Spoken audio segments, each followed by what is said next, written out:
My name is Chris Alexander, and as Carl talked about, we basically have done all the testing. And can everybody in the back see this? I just brought your binoculars in the back row, but I'm going to talk a little bit about the work that we've done specifically for composite sleeve. But one of the advantages that I've had, and we talked about this at dinner last night, is that we've tested everybody. I started working on composites in 1994, started working on the clock spring. A lot of you are probably familiar with that product. And since that time period, we've tested probably over 20 different composite repair systems.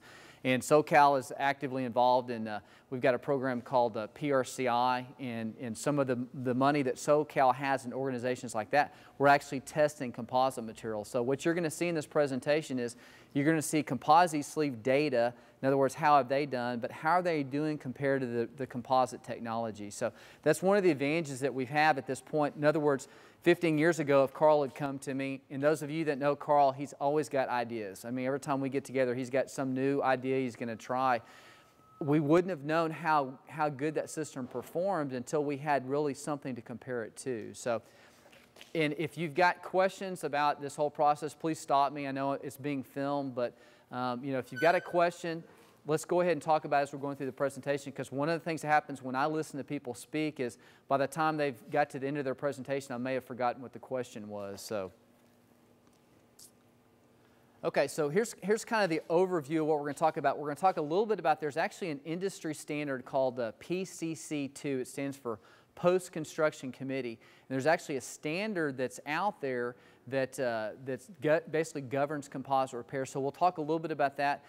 If you've talked to the manufacturers who are selling composite materials, they're going to come talk to you and say that, you know, we're PCC2 compliant. So this is kind of a big deal. The next thing is we'll talk a little bit about a calculator. Obviously, when you go out and you make a repair, if I've got 20% corrosion or I've got 80% corrosion, you've got to make sure that you have enough material on there to reinforce it. One of the advantages with the composite sleeve, it's steel. So I'm putting steel on top of steel. Calculators are much more important for the composite folks because they can change the thickness of their composite material depending on how severe the corrosion is. And then, you know, the reason you showed up, at least to hear me talk, is let's talk about the burst tests that we've done. How does the composite sleeve, and we're out of Houston, Texas, Stress Engineering, do mostly work in oil and gas, do a lot of deep water work. My area is primarily focused on pipelines, and we blow a lot of stuff up. We get materials that come in. We've got a full-scale test lab, and so, you know, that's the reason that we have a relationship with Carl. And then we'll talk a little bit about some of the other repairs that have been made. Composite sleeve, as you're going to see it today, is primarily focused on repairing corrosion, but it also can reinforce bends. Carl talked about the leak repair thing, and I got to admit, until Carl came along, the whole concept of repairing high-pressure gas and liquid transmission pipelines is a little scary, but Carl is determined, and the results that we have so far have been very promising. So I think if there's anybody in the industry that can do it, I think probably the composite sleeve can. And then we'll have a few closing comments. In July of I think it was 1999, I flew up to meet with PHMSA. It wasn't even PHMSA back then, it was still OPS. And I went with one of the composite companies, and we had done some testing for them similar to what we've done for Carl. And so the owner of this company wanted basically to get a letter from DOT that said this is the best thing since sliced bread, stamp of approval. And we met with them, three or four gentlemen. And at the end of the meeting, they said, look, we're not doing this stamp of approval stuff. We've had a lot of people ask us to do it, but what we are going to do is there's a regulation that's going to come out, and it took about 18 months for it to eventually come out. And what it said was any composite repair system that can permanently restore the serviceability of the pipeline that they would consider as acceptable. So what's happened over the past decade, these companies have come through. Fortunately, most of the composite repair systems, they've done very well. So, you know, I'd be willing to put my stamp of approval on it. There's some systems that have not, and as we've tested them, and they've modified the system. So I think, I guess the short answer to this is that programs like this are what the regulators are going to want to see. And, you know, so it may be more on a case-by-case basis. If SoCal wants to use this technology and the regulators are saying we want to see some proof of that, that a presentation like this, you know, may be a benefit. So it's a great question because I think at the end of the day, certainly in the Gulf Coast with Bummer, regulations are very important in terms of operation, and the same thing onshore. Now, This is a very important slide because this ties into that. This is a copy of PCC2, at least the cover. And this standard has a section, Part 4, that specifically governs composite repairs. So if you want something that will put you to sleep at night, open up Part 4 and it's got all these equations and those kind of things. But the gist of it is, if you go through and run these series of tests, that it shows that you have a compliant system. So I always put that up. I think it's a good system. I'm actually on that committee, and we're doing some good things. And I think the composite sleeve is a good example of the kind of test that standard wants to see. This is kind of a slide that talks about if you're going to use a repair system, what does it need to do? So the first thing is, once you put a repair on, you want to make sure that the strain or the stress inside that steel underneath the repair is less than it is on the outside. So I'm sitting here, I have a different view than you do. Unfortunately, you're having to look at me, but I'm looking at this pipe in the back, and I told Carl, I said it would have been neat if when we got set up to do this, if we could have laid a strain gauge underneath on the pipe, and then Carl comes and they put the repair on there, and then we put a strain gauge on the outside and we pressurize it up, and you can see how much reinforcement that you get. Now, you're going to see that in this presentation, but if you're like me, I like to see stuff right in front of me. So maybe on another test we can do that. One of the things, and Carl talked about it, that's unique is, although the composite sleeve, it's in the name, the composite's there, the backbone of it's still steel. And we ran one test, and Larry and Rich were there, and Carl. We even had Dan Pastorini come. So we had a pretty good party that day, and we did 3 burst tests. One of them, we just glued the steel on the pipe. So Carl shows up, and he and Rich, they put it on, and we're sitting there pressurizing it. It gets to 2,000, 3,000, you know, our eyes are like this, and it gets all the way basically above 4,000 PSI, which is basically the same pressures the pipe's going to blow up at, and we got to that pressure level. So even just the steel and the adhesive that Carl has selected bonded to the pipe. And I think that's very important because we're all comfortable with steels. I mean, there's a reason that we make pipelines as steels. It's forgiving, and we understand how it performs. Over 100 years from now, as long as it doesn't corrode away, the strength is just as good as it is today in a normal piece of pipe. So I think that's one of the elements of this system that we all feel comfortable with. One of the other things, and you'll see this as well, is gas pipelines don't tend to cycle a lot, but over a 60, 70, or 80-year period, you're going to get some cycles in there. And I know the liquid guys, unfortunately, they see lots of cycles, so they have to deal with that. But even on the gas side of things, we're dealing with some failures in the Gulf Coast area. Pipelines have been in service since the late 30s and early 40s. And you know as well as I do, when they put those lines in, they had no idea that, you know, in 2011, those pipelines, you know, their great-grandkids would be operating these pipelines. This is the reason it's important to make sure that if you put a repair on there, that it's good for not thousands of cycles, but tens and even hundreds of thousands of cycles. And once again, we've got a test that proves that. And then the last thing is the long-term performance. I do a lot of speaking on composite materials, and I usually ask people, what is your definition of permanent? Because actually that's in the code, the CFR, the Code of Federal Regulations. It says it needs to permanently restore the serviceability of the pipe. Now, if you're 62 and a half, okay, and you're looking forward to retirement in 2.5 years, your idea of permanent might be 2.5. If you're a guy who's starting out in industry and you own a company that owns pipelines, permanent for you may be 50 to 100 years. So the bottom line is, whatever you're going to do, it needs to be on for the long haul. So that's you know, also part of this discussion. So this is basically, it's probably kind of hard to see from the back unless you got 20/10 vision, but these are all the different parts of the system. So you've got the adhesive that bonds the steel half shell to, and you're going to get to see a demo here in a little bit. And then you've got a composite. It's a water-activated urethane system that goes on the outside of the steel sleeve. And as I said earlier, you know, when we first started doing testing over the past 18 months, one of the things that we wanted to see was, if I just glue the steel to the pipe, how is that going to do? And so the composite on the outside is very important, but the main backbone of this thing is primarily the steel that's glued.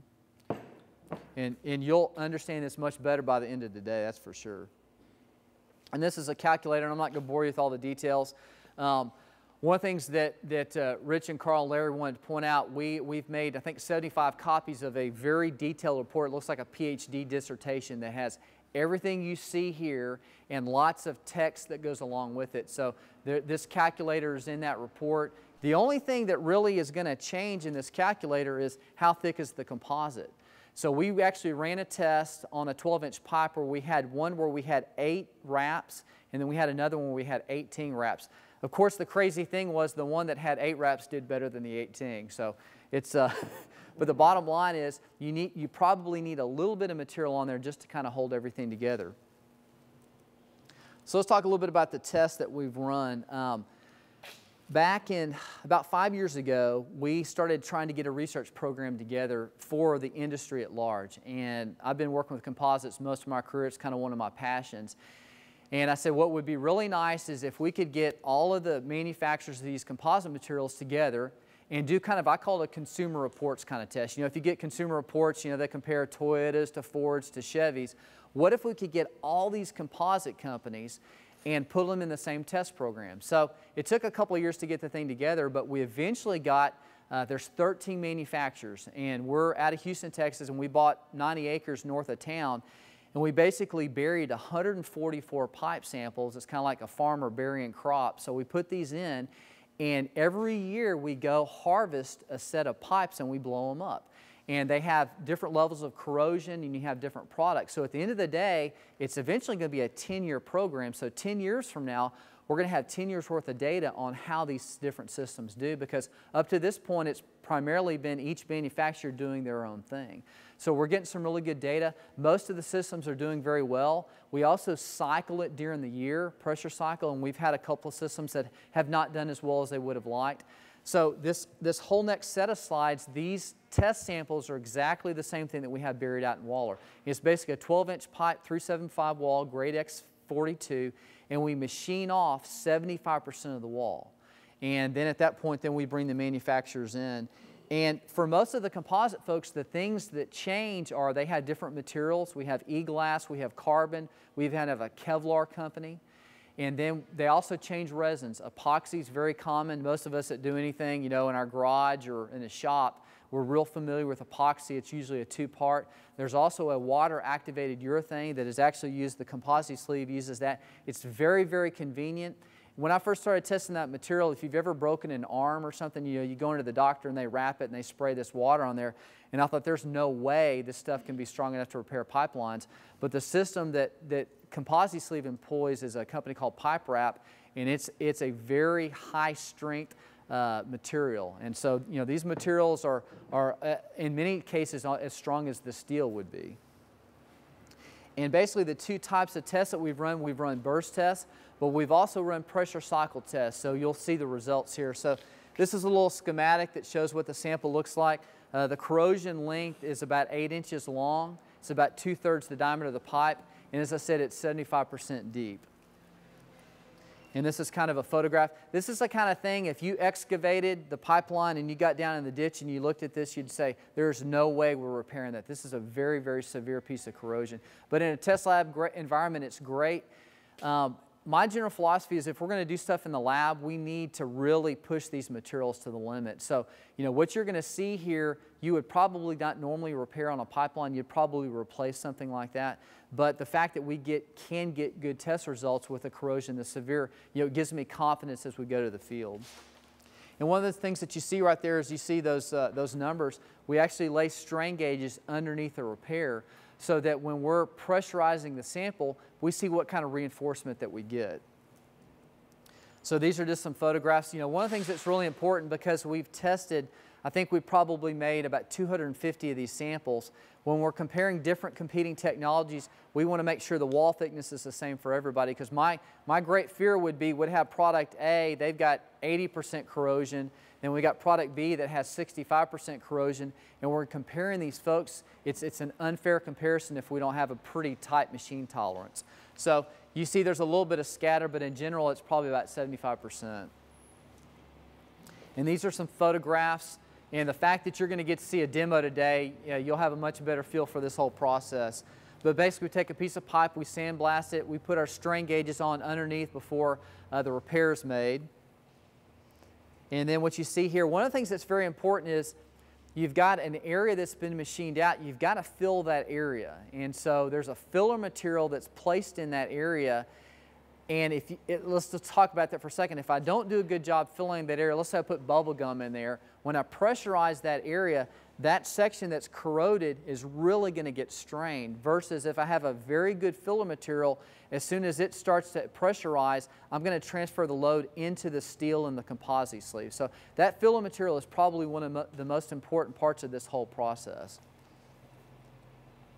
And this is, you're going to see them basically, they're buttering the inside of the half shell. So they saturate it, and then it's basically glued on. And this adhesive is really important, because if this adhesive doesn't do a good job, as soon as you pressurize it, that area that's corroded is going to want to bulge, and it's going to push off that steel half shell. So this, the selection of that adhesive is extremely important. And the company that Carl has selected, they've got a lot of experience in the aerospace industry. Boy, that's a lot better. And so that gives us some credibility. You know, in these polymers, most of us who are steel guys and we're comfortable with welding, the polymers is a whole new world, but the aircraft industry's been using these polymers going back even almost into World War II. So there's a lot of advancements that we probably need to take advantage of. And then this is actually strapping it on. Once again, you're going to get to see this afternoon. This is a really important part of this process, because if I just put the half shell on there and I don't really squeeze down, it's possible I would have some gaps that would develop. And that once you pressurize the pipe, those gaps are really going to show up, and you're not going to get as good a reinforcement. And these are the burst tests, and once again, unless you've got really good eyesight, you're not going to see it. But what you see is all the data, and we had the one that was steel only failed at 39.95. If I took a perfect piece of pipe, typically these burst tests that we've done, and I think we've probably done about 50 or 55 at this point, most of them fail somewhere between 4,000 and 4,300. Now, once again, this pipeline, if it was operating at 72% SMICE, it would be operating at 1,800 PSI. So you can see the safety factor that you've got, you're well above 2. The one that had 8 wraps went to 43.89, and then the one that had 18 went to 43.74. So the bottom line is, even just gluing the half shell on there gets you almost to the same pressure level as the ideal repair. And you know, once again, these pressure levels are very high. If we got failures that were on the order of 2,500 to 3,000 PSI, I'd be concerned about it, because you don't have much margin between where you're going to operate. As I said, I've tested a lot of these different systems. And one of the reasons I think the composite sleeve does well, and you're going to see some data here in a second in terms of the strain, is the fact that you've got steel, and steel is very, very stiff. I mean, the modulus is 30 million.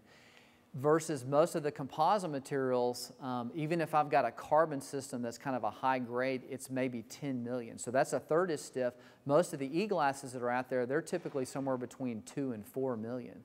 So if I've got a 4 million, I've got a factor of almost a factor of 10 on what the steel will do. So I think that's one of the reasons the strain is so low. And this graph is very, very busy. Let me do the next one. So this, I think this is probably, of course I'm an engineer, so I get excited about some of this stuff, but this is probably the most important slide in the whole presentation, okay? And what we did was we took all of the data for all of the composite repair systems. So if I'm at 72%, and we've got, I think, 12 data points in here, if I pressurize the pipe that's got 75% corrosion up to 1780 PSI, the average strain in the steel in the corroded area is about 4,500 microstrain. So that's a little shy of 0.5%. So it's a little shy of what yield would be. Now, when I pressurize it all the way to 100% SMICE, if you're doing a hydro test going to 90 to 100% SMICE, the strain on that's about 50